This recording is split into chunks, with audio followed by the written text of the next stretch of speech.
Hi everybody, welcome back. I hope you're doing really well. Happy New Year as well. I hope you all had a good one, whatever you were doing. My last video was my 2022 beauty favourites. We talked about a lot of beauty products in that. I didn't want it to be too long, so I kind of left out all the like miscellaneous favourites. So that's what I'm going to talk about today.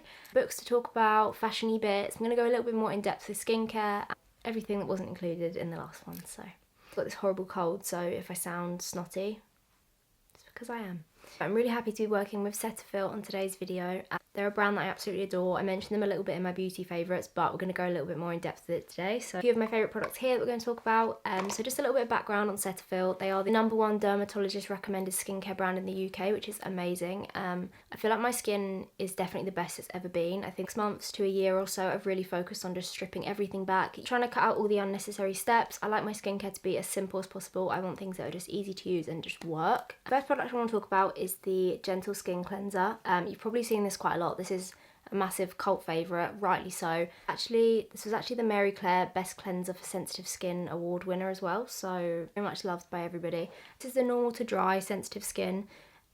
What I love about this the most is that it's really hydrating. I don't like when I use a cleanser and it leaves my skin feeling like squeaky clean. It feels like all the oils are just gone. So this is really good at removing any impurities, any leftover makeup you've got, but my skin still feels hydrated at the end, which is really important. I use this as like the second step in my double cleanse. So I'll take my makeup off with a more oil-based product and then go in with this afterwards. I also love the design of this as well. The pump is really handy. I take my makeup off in the shower, so I love something that just has a pump. It's so much easier to use. So yeah, big fan of this. So next up, I've got the day and night moisturiser I've been using. Starting with the daily hydrating moisturiser. This is for sensitive skin. This is like the perfect consistency for me for an everyday moisturiser. It has that kind of gel feel to it where it doesn't feel heavy and really thick on the skin, but it's just so hydrating. Tell when you use something and it makes your tattoos look really black and shiny again, that's a good sign. These contain hyaluronic acid, obviously essential for moisturising and keeping that hydration in your skin. This works really well underneath makeup as well. I know sometimes moisturisers, if they're too thick or too oily, it will move your makeup, but this is perfect. This is the Hydrating Night Cream. This also contains hyaluronic acid, so the two of them just work amazingly together. Thicker consistency, obviously at night you want something a little bit thicker, but it does still feel really lightweight, so it's just a little bit thicker than the day one.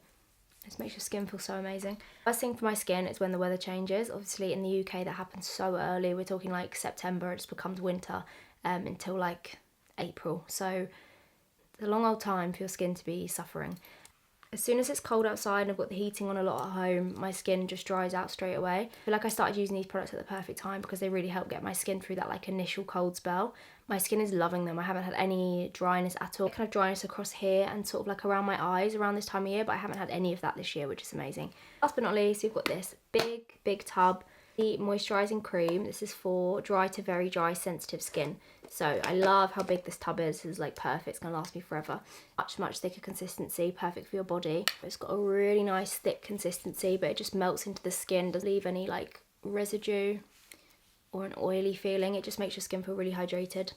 Really easy to forget to moisturise everywhere when it's winter. Normally it's so cold that I just don't want to. When I get out of the shower I just want to be warm. That dryness that you get in winter is not exclusive to your face. I feel like your skin just needs a little bit of extra love in winter. So there will be links to all those skincare products in the description down below where you can shop them. Massive thank you to Cetaphil for working with me on this part of the video. Love you. Thank you for keeping my skin juicy and hydrated. That is all for skincare. I just wanted to kind of recap and go into a little bit more detail. So now moving on to books, I've got 5 that I want to talk about here.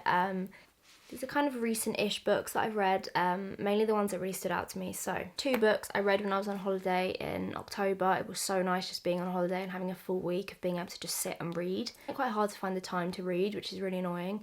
So it was really nice to just have literally nothing else to do. First one is Things We Do Not Tell the People We Love. This is by Huma Qureshi. This is beautiful. It's like a really short book. So I bought this last minute just in case I got through the other book that I was reading on holiday, and I did, so luckily I had this. So something short that wasn't going to take up too much space in my case as well. So this is made up of loads of different individual stories, so they're all just loads of short stories all about different relationships and kind of the spectrum of relationships. So you've got like romantic relationships, mother-daughter, broken down into these really beautiful short stories.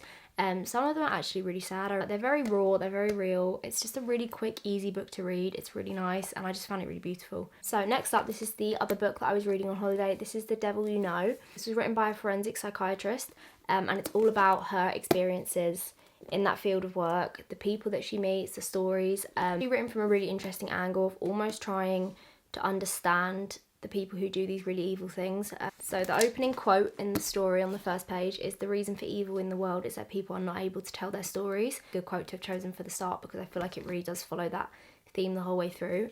I think everybody loves hearing about crime and hearing about the things that are just so like bizarre to us and alien, you just can't imagine doing. But I found this really interesting and very different because of the way that she goes about it, because of the way she approaches these people. Everyone is just so appalled by and are just so disgusted, you know, rightly so, but she tries to kind of humanise them and understand why people do the things they do and what in their life has led them to get there. So I absolutely love this. I was trying to not read it too fast because I didn't want it to end, but it was so good. Love that. If you're more into your non-fiction, this is must read. This is one of the more recent books that I read. This is The Mars Room by Rachel Kushner. I kept seeing this everywhere. I think initially I was honestly just drawn to the way that it looked. I love pink and red, and this little swallow was just speaking to me. A lot of people that I follow were recommending it, so I was like, okay, it must be something. Again, this is a fiction story, but it's set in a women's prison in America. A woman who's killed her stalker, and about her story in prison. It jumps perspectives quite a lot, so there's a lot of first person from the people in the prison, from the guy she killed. It's quite interesting the way it kind of jumps, so it's not all just her story and her point of view. Very real. I feel like a lot of the time, especially the women's prisons, books and TV shows, they're so romanticised, and it kind of looks fun. And I feel like this is about the friendships that she makes, but also the really like dark reality of why they're all in there and what their life is like. There are a couple of trans characters in this, which I think was really interesting and really important that they were included in the story. I think when the minorities are left out in prison stories and you don't really get a full picture of it, but really interesting that she included loads of different people's perspectives in this, and just gave like a really overall view. The story itself is fairly straightforward. There's not like a massive amount of twists and turns, which is actually quite nice. I absolutely loved that. I found that really interesting. This was one of those that I was really excited to get home and get in bed and read, which is always a good sign, so love that. Next up, this is a very exciting one. My lovely friend Vex King, who has written I think 2, maybe 3 books. I think this is his 4th book. I think that's right, I don't know. Very kindly sent me a pre-release copy of his new book. It comes out next month. It's beautiful. Closer to Love by Vex King. This is not the official cover. I think the actual cover is this like beautiful, very like Tiffany blue. Like all of his books, I don't necessarily think you have to read them start to finish, so I've been kind of just like flicking through it and reading little bits here and there. Actually met Vex and his wife in Paris on a brand trip, and they are the sweetest people ever. Their energy is so amazing, so I feel like I really trust the things that he writes. This book is all about relationships, being a relationship with yourself, your relationship with others, your connections, how you communicate in relationships. It's just really interesting. I think everybody should read this. I think we would all be in way better relationships if we actually understood how to communicate, and also how to build a relationship with yourself first. I think I used to really struggle with that. I think when you're in a relationship from so young as well, it's actually quite hard to know who you are without that. And then when you come out of it, you're like, oh fuck, like what actually am I on my own? So that's really interesting, and I really like resonated with a lot of that in this book. So interesting. Everything he writes is so beautiful. People are put off reading things that are like about relationships and about love because I think it's a little bit true sometimes. It's a little bit too loud when you hear things that maybe you don't want to hear. And also, I think people think it's just not going to be relatable, but I think every single person could read this and relate to it. A chance to read this, you absolutely should. As I said, it comes out next month. It is beautiful and I've been loving it. So yeah, massive congrats to Vex on this. This is a beautiful book. This is the book that I'm currently reading. I haven't actually finished it yet. I'm about 3/4 of the way through, but I'm loving it so much that I felt like it had to be included. This is Lily by Rose Tremaine. I haven't read any of her stuff before, but I kept seeing the cover for this book whenever I was going in Waterstones. I feel like I'm such a magpie, and like the gold every time I was like, what's that? It was when I'd just finished reading The Mars Room and I feel like I wanted something so different. I'm very obsessed with period dramas. I love the whole vibe. I love all of that. I want someone to court me up and down the promenade, you know. I love anything from that time period. I feel like especially the women, Victorian women, I feel like were the coolest thing ever, and they just didn't know it yet. Really interesting. As I said, I haven't actually finished it yet, but she has murdered someone. I haven't actually got to the bottom of who yet, so that's quite interesting. The main character in this, Lily, is abandoned as a baby. She's found by a policeman and taken to one of the hospitals, treated awfully, and then manages to get out. How she reconnects with people from her past, she kind of goes looking for her mum, and she kind of goes looking for the truth about her life, and I think it gets a little bit muddled up, so really excited to finish this. I definitely want to read some of her other books. I love how it's written as well. Like I was saying, I do love like period dramas. I usually prefer to watch them because sometimes I feel like the way they're written just aren't very current. It's written in a really relevant way, so when you're reading it, it doesn't feel like it was written like a million years ago and you just can't relate to it. So my 5 favourite reads recently, this year one of my main goals is to really try and read more. Like 2020 and 21, I read so much, but we were in lockdown pretty much all the time. And then I feel like last year everything was just too busy and I just didn't have the time to do it. So this year I really want to make a point of trying to read more. So I thought this is the most beautiful thing ever and I'm obsessed with it. So I got a message from a lovely girl on Instagram asking me if she could make me a personalised handmade ceramic mug. And I was like, oh my god, of course you can. Look at this. I'm just obsessed with it. It is the cutest thing in the whole world. I was looking through all her things. She was like, is there anything particularly you want? And I really loved the checkerboards. I'm putting some little flowers in so it kind of tied in with my tattoo designs and stuff, and I thought that was so cute. So yeah, it's the most beautiful thing, and it's just this amazing black checkerboard and all these little black stamped flowers inside as well. And they've got good morning embossed around there, which I think is so cute. I love like the negative flowers and then having them black inside. It's huge as well, so look how big this is. This is like the size coffee that I want and need. Pretty. I'd love to be able to make things like that. It's so clever. Handle on Instagram is Native Homeware, I believe. I will leave a link to it anyway in the description. But yeah, I feel like they would make the nicest presents as well because you can personalise all of it. Yeah, love that. Thank you so much. That is the nicest present ever. And then I've got a few candles I wanted to talk about. I feel like I love candles and I never talk about them enough, so that's what we're going to do. First one I want to talk about is the White Company Winter Candle. I bought this for probably 4 or 5 years. My mum has always had these and they just smell amazing. Actually, I hadn't bought one this year. I don't know why. I think I just had loads of other candles to use up for my birthday and stuff. And then my management sent me this as a Christmas present. I was like, wow, you knew exactly what I needed. It's got that really spicy, warm smell, and I love this. I love being all cozy in bed when the weather's really bad and you just got like a really nice candle on. So yeah, I will use this until the sun decides to come out, which who knows when that will be. And next up, this is actually one that I got for Christmas from my brother-in-law's mum. I don't know what that makes her, but she's very nice.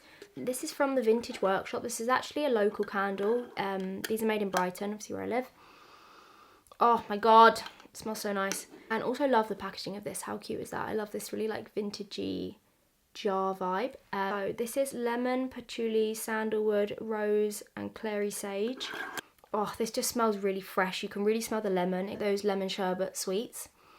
Oh, it just makes me happy. Any like sort of citrusy smell just makes me happy. It really like uplifts me. So I feel like this is a really good one for kind of like the spring months. This is a good like morning candle. It's quite like a energizing smell. Nice. It also kind of smells like Lush. It's got like a real kind of Lush bath bomb scent to it. We love a little small biz as well. Last but not least for candles, this is my absolute favourite. I've loved this one for years. This is the Diptyque Violet.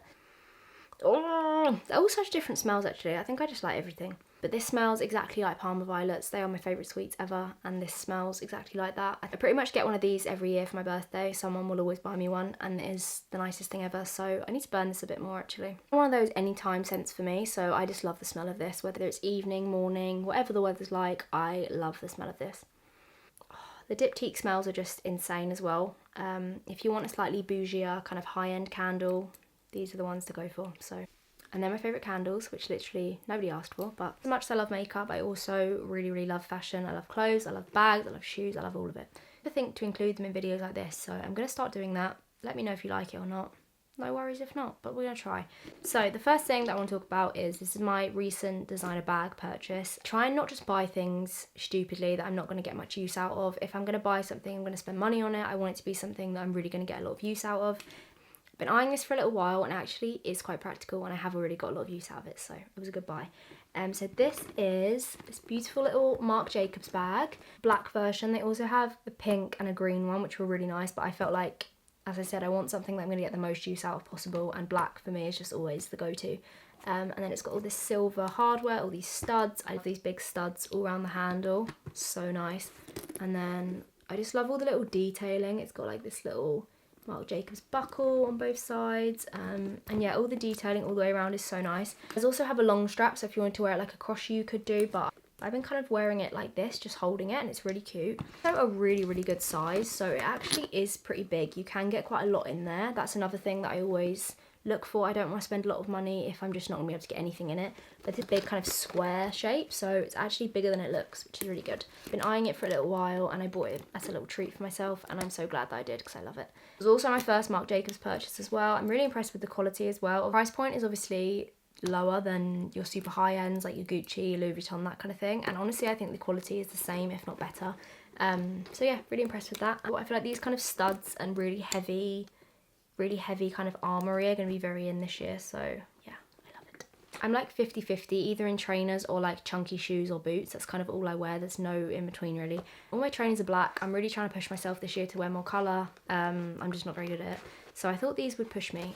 So these are the Adidas Gazelles. I feel like most people have seen these now. They also come in this like beautiful turquoise and pink colourway, which is really cool, but I love these. So a little while ago I was going to buy the Gucci trainers, which are pretty much identical to this and like £800 more expensive. And then I didn't because I thought they're pink, I'm probably not going to wear them that much. I saw these and I actually prefer them because they've got a little bit more of a chunky sole. I'm a short girl, I like a bit of height. I think where I wear chunky boots all the time, when I wear really flat trainers, I just feel ridiculous. I'm obsessed with these. I feel like they just add a really nice pop of colour to an outfit. Obviously I do wear a lot of black or denim, so I feel like these will look really good with everything. And really comfy as well. I love Adidas. I used to wear Gazelles a lot when I was younger. And yeah, love those. Last but not least, I've got another pair of shoes to talk about. These are my recent obsession. Here they are, these beautiful Slingback pumps from Ganni. Whenever I'm in London, I always make a point of going to the Ganni shop. I am obsessed with all the girls in there. They're like the sweetest thing ever. Who's worked in retail, I know sometimes the vibes in there are toxic, but in there, they're beautiful. Love the vibe in that shop. It's very much the girlies. Everyone's being nice to each other. The changing room bit, and whenever people are in there, anyone coming out, everyone's always like, you look amazing, I love this, and I just love the vibe. I want to move in there. When I was in there, I think I was actually buying this waistcoat because I saw one of the girls working there wearing it, funnily enough. So I was paying, I saw these shoes and I thought, realising I don't have any sort of smarter shoes that aren't heels. As you don't want to wear heels, but it's not necessarily a trainer or other shoe vibe. I'm looking a lot at the Miu Miu Slingbacks, but they're just constantly out of stock in my size and I just kind of gave up on it. And these are beautiful. I think these are slightly classier. Obviously they've got, so they kind of come to a point and then it's like a flat point, and I just think they're beautiful. Like the Slingback and then these big buckles, which are so cute. I absolutely love these. They look so good. I've worn them with like socks and jeans and they just look so cool. Adds that like layer of class to your outfit. It has that kind of classier, cool vibe. There we go. I think that's it. That's all of my recent favourites. Part 2. Always everything that I've mentioned will be linked in the description box down below. Massive thank you to Cetaphil for working with me on this video. All of those products will be linked there as well. Happy New Year as well. I hope you're all having a good start to your January. I'm finding it a little bit hard to get going, but we will get there. Thank you so much for watching this and thank you for being here as always. Hope you have a beautiful rest of the day and I will see you all very soon. Love you.